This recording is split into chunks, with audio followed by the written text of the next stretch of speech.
We usually start by picturing the atom using the Bohr model, protons and neutrons in the nucleus in the center, and electrons moving in fixed circular paths around it. This model is useful, but it is not fully accurate. In the quantum mechanical model, electrons are not tiny planets orbiting the nucleus. Instead, they exist in orbitals, which are regions where electrons are most likely to be found.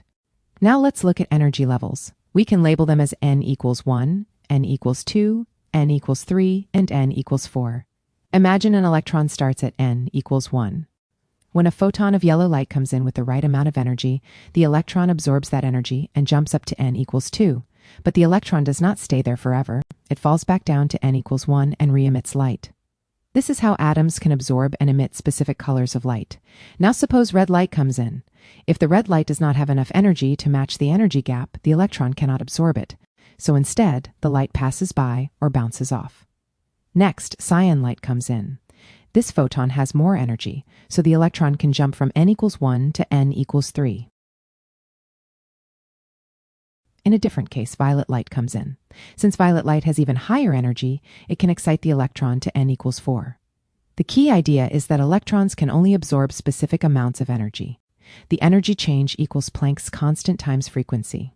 So higher frequency light has more energy. Violet light has more energy than cyan light, and cyan light has more energy than red light. This is why electrons only jump between certain energy levels, not just anywhere.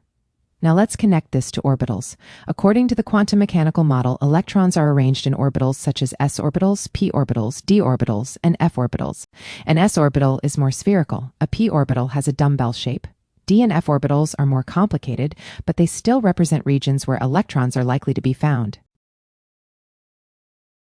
Each subshell has a specific number of orbitals. S has 1 orbital, P has 3 orbitals, D has 5 orbitals, and F has 7 orbitals. As you can tell, the pattern is odd numbers. These orbitals are what we use to build electron configurations. Let's start with oxygen. Oxygen has 8 electrons. Its electron configuration is 1s2, 2s2, 2p4. That means 2 electrons are in the 1s orbital, 2 electrons are in the 2s orbital, and 4 electrons are in the 2p orbitals. To understand this, we can use orbital box diagrams. The 1s box fills with 2 electrons. The 2s box also fills with 2 electrons. Then the remaining 4 electrons go into the 2p boxes. Here is where we apply something called Hund's rule. Hund's rule says that electrons fill equal energy orbitals one at a time before they pair up. So in the 2p orbitals, we place 1 electron in each box first. Then the 4th electron pairs with one of them.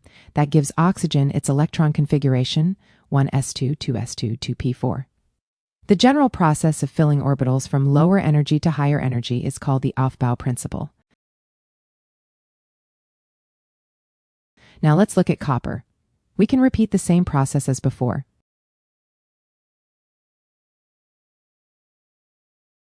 For copper, you might expect the ending electron configuration to be 4s2, 3d9. But copper is one of several exceptions. Let's first start by doing the electron configuration as usual. We place 2 electrons in the 4s orbital.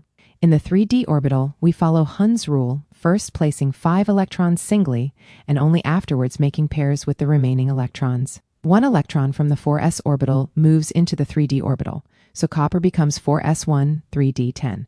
This happens because a completely filled d subshell is especially stable. A similar idea happens with half-filled subshells too. Finally, let's connect this to photoelectron spectroscopy. Photoelectron spectroscopy measures how strongly electrons are held in an atom. When high-energy light hits an atom, it can knock electrons out. The binding energy tells us how much energy is needed to remove an electron.